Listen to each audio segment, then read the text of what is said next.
En el último tema hemos visto la construcción de pantallas con pilotes. Hemos visto el caso de los pilotes tangentes, hemos visto el caso de los pilotes secantes, el primer caso para suelos cohesivos, pero que no tengan agua, que sean relativamente estables. El segundo caso para resolver un poco el problema de la filtración que puede ocurrir entre pilote y pilote. Y también hemos visto el caso de los pilotes con separados, las pantallas con pilotes separados, que dejan un espacio del talud abierto, por lo tanto vulnerable. Y vamos a ver ahora una solución que se le da a ese problema, rellenando los espacios con hormigón armado. Entonces, ya conocemos la técnica de las excavaciones alternadas. En este caso, no haría falta más que para un nivel, ¿verdad? La estabilidad de un nivel. Pero entre pilote y pilote hay un segmento que podemos excavar, supongamos para la fase uno de una serie de fases que pueden tener la profundidad necesaria. Hablemos de la fase uno. Entre pilote y pilote tenemos un espacio de talud, un espacio de tierra sin ninguna contención. Podemos excavar, ¿sí? En ese segmento y podemos rellenarlo a la misma manera que hemos hecho los muros de contención, los muros con anclajes sucesivos, etcétera, donde en cada segmento se vaciaba un fragmento del muro completo de hormigón armado. En los casos anteriores dejábamos el acero, las espigas de acero laterales para que se engampen, para que se junten, para que se traben con los segmentos que se iban a vaciar en los laterales posteriormente. Pero en el caso de los pilotes tenemos que cada pilote, o perdón, que cada espacio que vamos a excavar está con dos pilotes a los lados. Entonces, hay una técnica de, como no podemos empalmar con las espigas directamente un segmento con otro, entonces lo que se hace es empalmar con los pilotes. Entonces podemos tener segmentos del mismo espesor que los pilotes, que el diámetro de los pilotes, con lo cual tendríamos un muro continuo, ¿verdad? En ese caso, lo que se hace es, una vez que se tiene excavado el segmento entre pilote y pilote, se pican ambos pilotes hasta la mitad, con lo cual su armadura queda desnuda y en ese espacio se empotran las espigas del segmento de hormigón armado que vamos a vaciar, del pedazo de muro, del batache que vamos a vaciar para rellenar ese espacio y contener el talud desnudo, ¿verdad? El talud desnudo. Luego hacemos lo mismo con otro segmento, en este caso ni siquiera sería aplicable el tema de las excavaciones alternadas. Podemos hacer simultáneamente varios segmentos o todos los segmentos, puesto que están contenidos por los pilotes, ¿no? Obviamente que habrá que verificar si el ancho A del segmento es válido o no a la distancia entre los pilotes, si tiene que ver algo con el ancho A, supuestamente que sí. Entonces, no es necesario probablemente el tema de las excavaciones alternadas en un nivel determinado. Una vez que se tiene el nivel construido, eso sí, tenemos que entrar recién al siguiente nivel y así sucesivamente hasta completar la excavación que se haya previsto. Entonces, también existe la probabilidad de que los bataches o los segmentos de muro no sean necesariamente del mismo espesor que el diámetro de los pilotes. Por lo tanto, puede tener un menor espesor y en algunos casos un mayor espesor.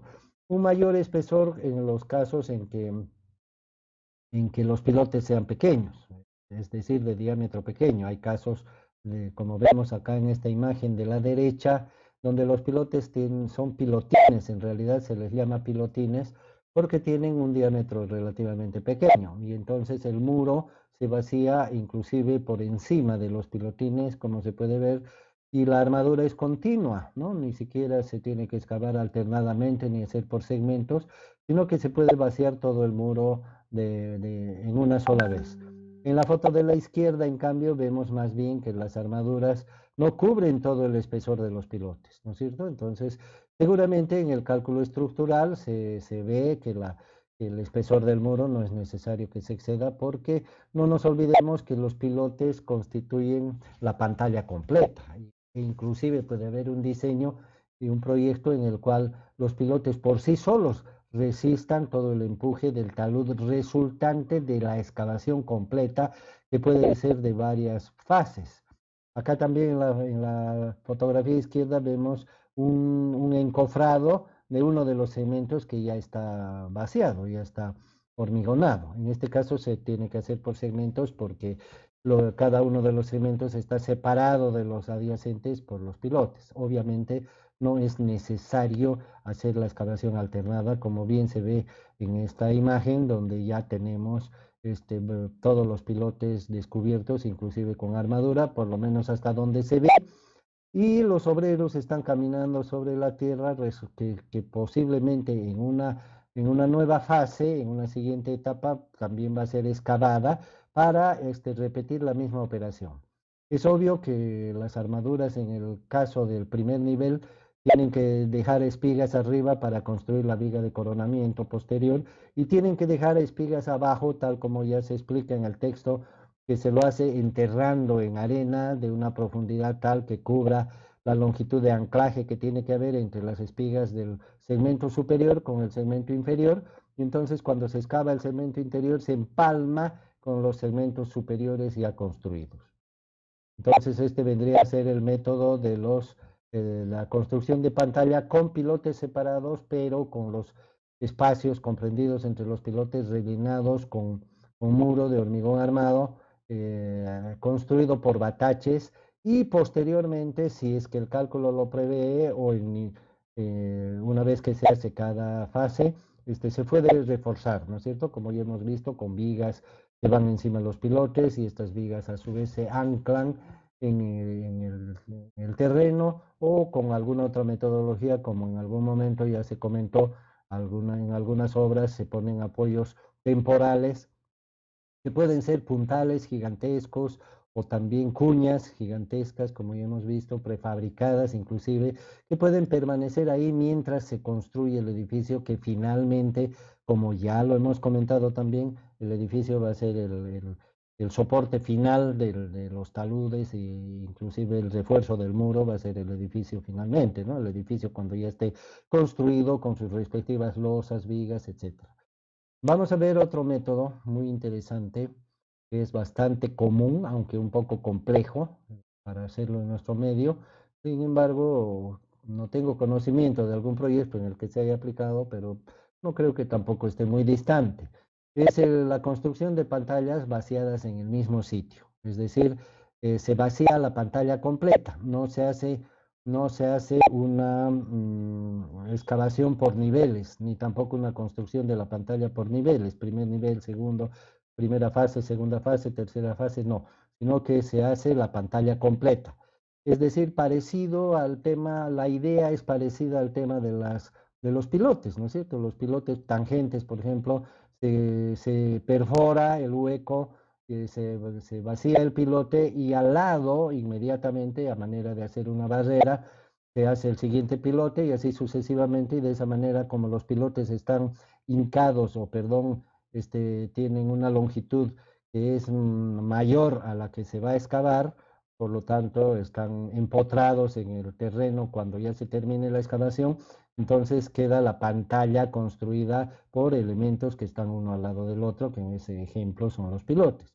Bueno, la idea es la misma, pero en vez de pilotes lo que se hace es construir segmentos de la pantalla, es decir, que tienen forma rectangular como parte del muro. Tal como hemos hablado de los segmentos o de los bataches que tienen un ancho A, de la misma manera, pero en este caso no son segmentos por fases, sino que directamente van hasta el fondo e inclusive pasan el nivel previsto de la excavación justamente para que reciba la denominación de pantalla, ¿verdad? Que sabemos que la pantalla es como una tablestaca gigante que está hincada, empotrada en el terreno de acuerdo al proyecto y de acuerdo al cálculo. Entonces, vamos a describir este proceso. Lo primero que se hace, así como recordarán, en el caso de las pantallas de los pilotes, pantallas con pilotes secantes, para que los pilotes estén colocados exactamente en su lugar y la pantalla no resulte una viborita, sino que mantenga su línea y además para que exista la distancia exacta entre piloto y pilote, porque tienen las armaduras, etcétera.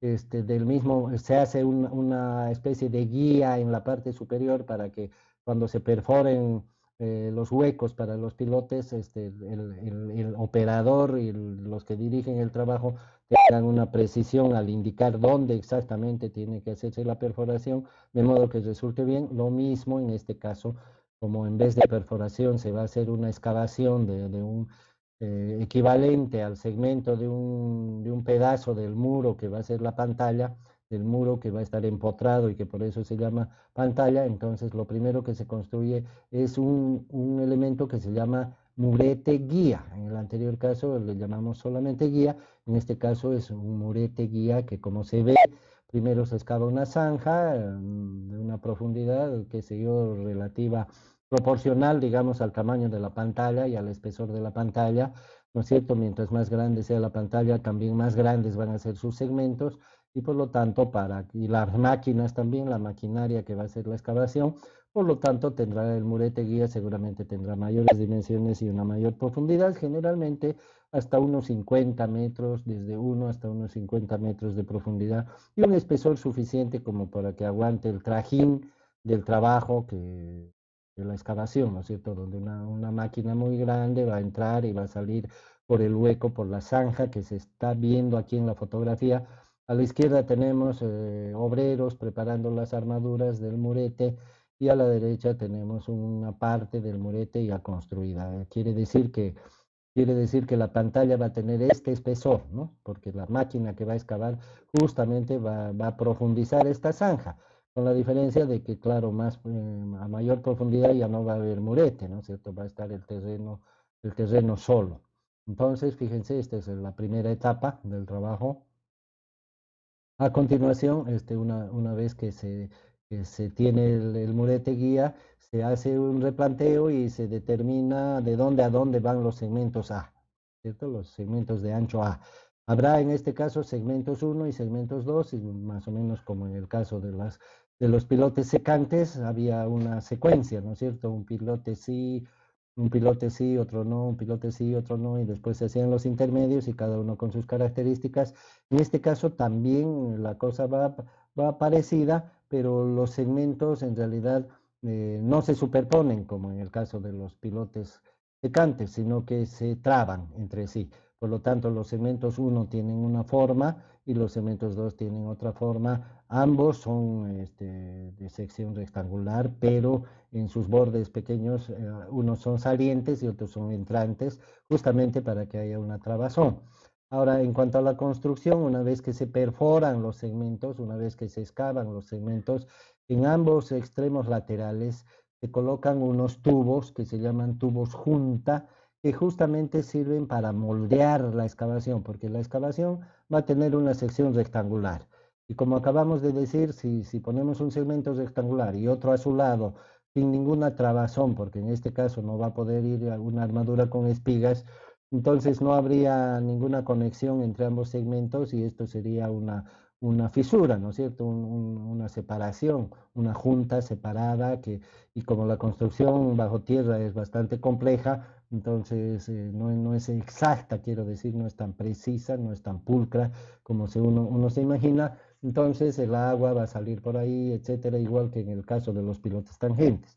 Entonces, por ese motivo, cuando se hace la excavación, acá vemos un esquema que nos muestra el proceso de excavación. Fíjense, se excava en el espesor del murete guía que ya vimos, pero en un ancho A se excavan los segmentos y en cada segmento se va a vaciar hormigón. Una vez que se coloque la armadura, se vacían los segmentos 1, como se ve acá, y luego en los espacios intermedios, como hacemos en la excavación alternada, los espacios intermedios también se excavan y luego se coloca la armadura, pero para que exista una trabazón, ¿no es cierto? Igual que cuando se hace un muro de ladrillo y luego a continuación se sigue el muro para que haya continuidad, hay unos ladrillos salientes y otros entrantes que coinciden con el muro anterior, ¿verdad? De manera que cuando ya se termina y se solidifica todo, es como si se hubiera hecho un muro continuo. Lo mismo acá, se hace una excavación alternada no porque se vaya a derrumbar, sino por el hecho de que se tienen que alternar los segmentos de modo que encajen uno con otro. Más adelante vamos a ver un detalle y aquí se nota que primero se excavan unos y luego los intermedios, ¿verdad? Entonces las armaduras y la forma exacta de los segmentos terminados encaja uno con otro, lo vamos a ver más adelante. Acá al lado izquierdo tenemos una imagen del tipo de excavadora que se utiliza. Es una cuchara que se abre, ¿no? Esta parte de la cuchara, la mitad se abre para allá, la otra se abre para allá, entonces queda como una especie de boca, de quijadas, que cuando penetran en el suelo, se cierran y retiran el material y lo extraen hacia afuera, ¿no es cierto? Entonces, y lo depositan lógicamente en algún lugar, luego nuevamente repiten la operación y el espesor de esta cuchara se llama cuchara bivalva porque tiene dos elementos que se abren como si fueran dos conchas, dos válvulas, ¿no es cierto? Entonces se le llama cuchara bivalva, que se abre y se cierra, es una especie de quijadas. La dimensión de esta tiene que ser igual o menor que la pantalla, ¿verdad? Ya hemos visto que los muretes guía nos indican exactamente el espesor de la pantalla y lo ideal sería que la cuchara entre exactamente ahí, de manera que la excavación sería más eficiente. Pero si la cuchara es más chica, obviamente tendrá que entrar más veces, como se ve aquí en el dibujito, por ejemplo, en el primer esquema, sería una cuchara, ¿no? No, pequeña, no es necesariamente así. Hay otras imágenes, si ustedes curiosean, donde la cuchara prácticamente es del mismo ancho, de manera que en una, dos o tres penetraciones ya está hecho, ya está excavado todo el aparato, ¿no? Todo el hueco que queremos hacer. Entonces, una vez que se tiene el murete guía, siguiendo el procedimiento y la secuencia que ya he señalado, se hace la excavación con la cuchara bivalva y una vez que se llega al fondo, se introduce en cada extremo de la excavación, en cada extremo se extraen los tubos juntos, ¿ya? O sea, no sé si se podrá interpretar así, pero acá en el dibujo vemos que a los lados de cada segmento hay una línea un poquito más gruesa, probablemente la intención de representar los tubos guía. Son unos tubos metálicos simplemente del mismo ancho, tienen del mismo diámetro que el espesor del segmento o de la pantalla, entra uno a cada lado, ¿sí? Entonces se imaginarán que tenemos un rectángulo con dos tubos circulares en ambos extremos, con lo cual la figura final, si es que dejamos los tubos y vaciamos hormigón al medio, entonces va a tener los lados cóncavos, ¿no es cierto? Ambos lados van a ser cóncavos.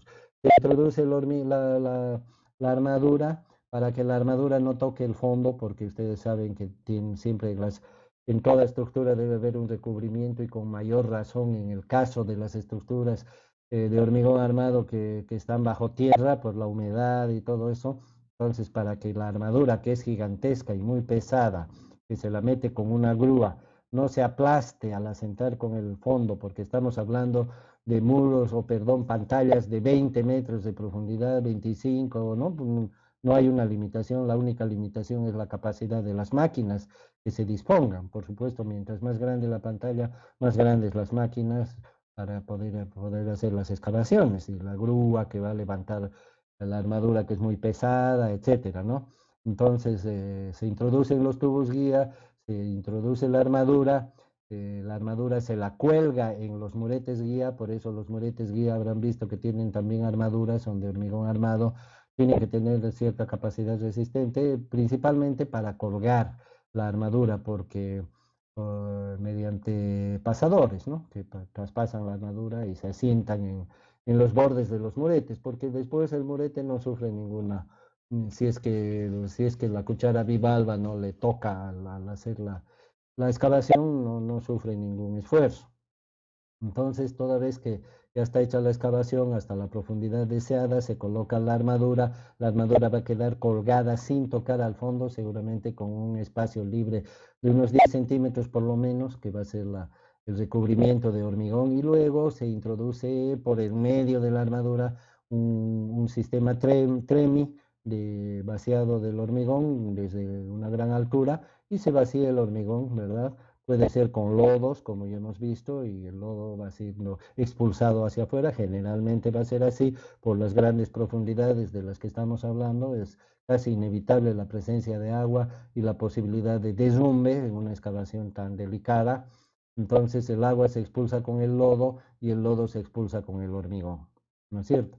Una vez que está vaciado todo el elemento, ah, después de un par de horas máximo, se retiran los tubos guía, de manera que ya el hormigón en proceso de endurecimiento queda con la forma deseada. Si lo dejamos más tiempo va a ser más difícil sacar los tubos guía. Los tubos guía se extraen con una grúa que tiene unos dientes en la punta como para poder agarrar el tubo guía y jalarlo, ¿no? Porque es un esfuerzo de tracción. Entonces lo jala y normalmente se le aplica vibración al tubo. Entonces, como el hormigón no está endurecido todavía, mejor si es a la 1 hora, 1 hora y pico, cuando está empezando apenas la transición entre el estado fresco y el estado endurecido, se lo saca, pero de modo que tengamos garantía de que el hormigón no se va a deformar, ¿no es cierto? Entonces se saca y queda el molde con la forma deseada.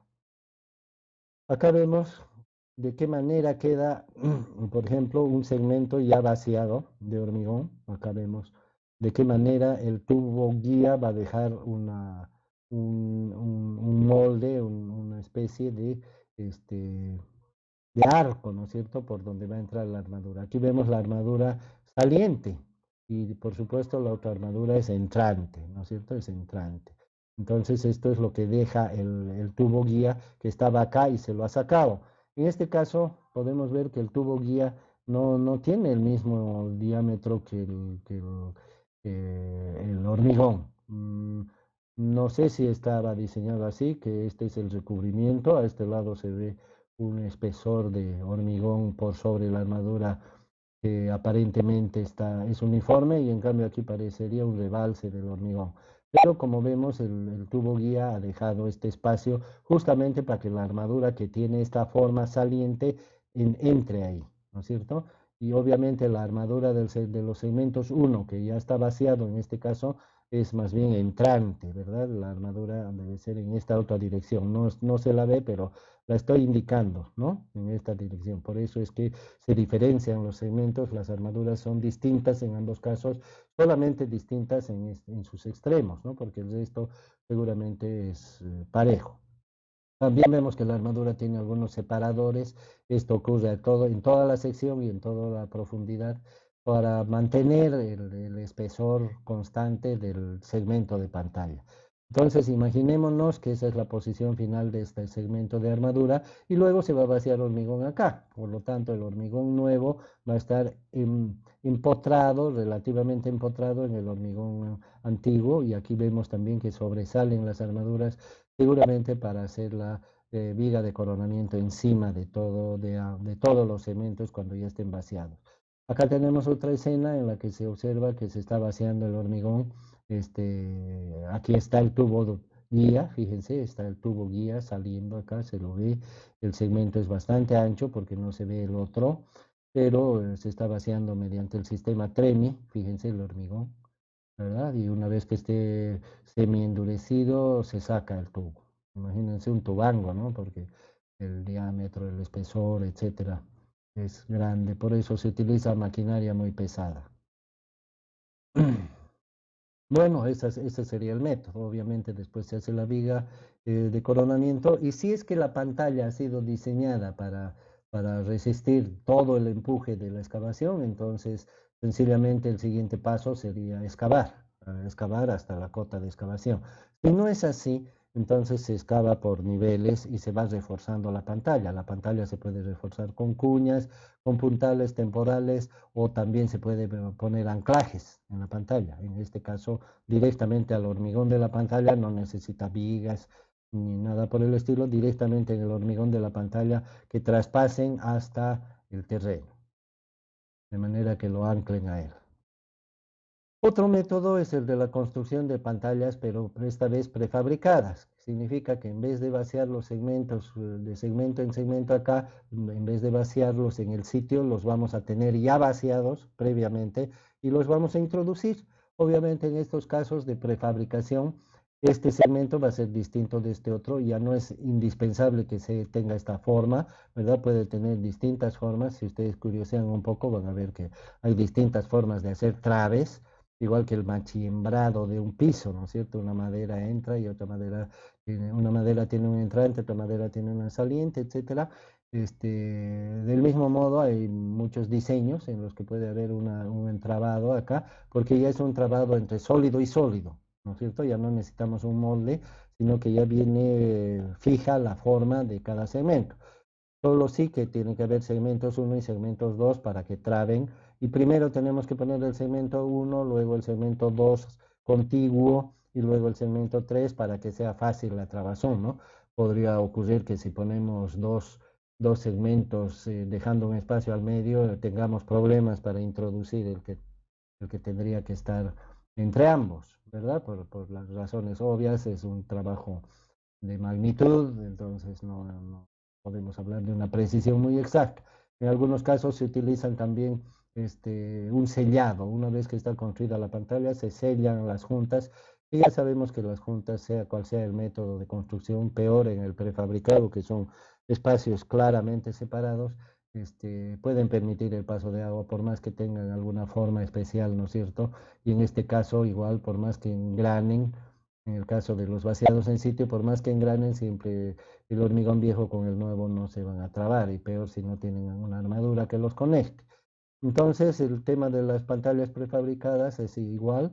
El problema de los segmentos prefabricados en este caso es su peso, ¿no es cierto? Porque son muy grandes y, bueno, dependerá del tamaño.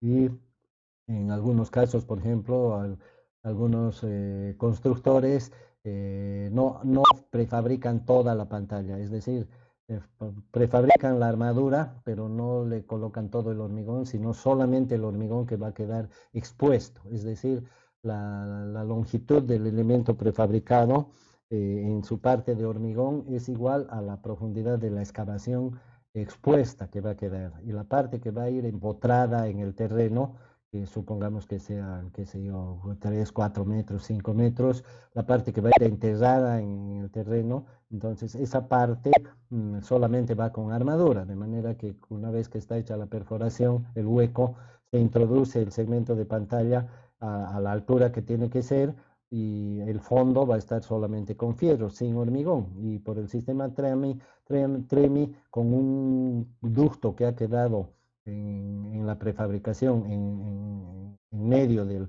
la masa del segmento, se introduce las tuberías para el sistema TREMI y se vacía el hormigón del fondo, ¿no? De la parte que va a quedar empotrada. No solamente esto facilita el tema del peso, sino que también tiene algo que ver con la apariencia, porque se imaginarán ustedes que una pantalla prefabricada, una vez que se hace la excavación, aparte de sucia la pantalla por la tierra que se va a retirar, pero que es un problema menor, va a quedar bonita, ¿no? La pantalla, ¿por qué? Porque está bien empotrada una pieza con otra, y además como está prefabricada, tiene una apariencia uniforme y una apariencia lisa, seguramente no tan lisa como se quiera, no es igual que la fabricada en sitio, la apariencia y el acabado. Inclusive una pantalla prefabricada puede quedar vista. Entonces esto ha hecho, en realidad son como tablestacas, ¿no es cierto? Como tablestacas. En cambio la parte que va al fondo, la que estamos vaciando en sitio, no se va a ver. Por ese motivo se puede aprovechar esa circunstancia. También hay pantallas prefabricadas tipo tablestaca, donde las tablestacas son gigantes, ¿no es cierto? Pueden ser metálicas, como vemos aquí. A la izquierda tenemos, ¿no es cierto? Un, un muro de paneles prefabricados y se nota de que en el diseño no estaba previsto que soporte el empuje total y por eso tiene un refuerzo. Acá vemos un refuerzo, una viga también con anclajes, ¿no es cierto? Entonces ahí tenemos el ejemplo de una pantalla metálica, prefabricada, por supuesto, y con refuerzos también metálicos.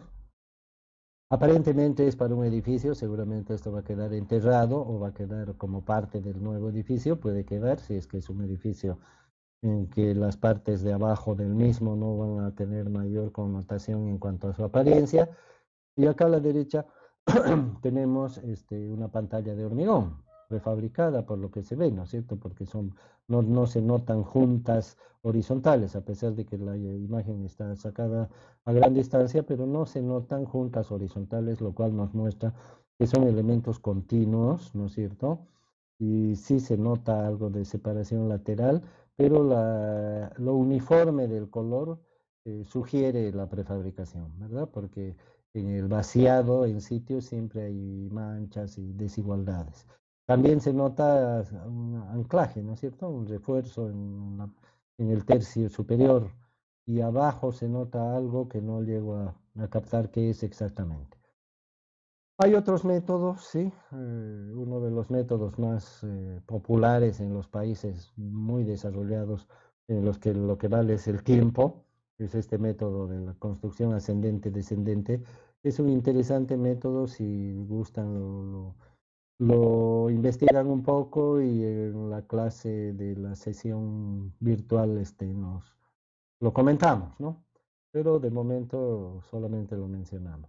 Y hay otros casos también que se pueden analizar.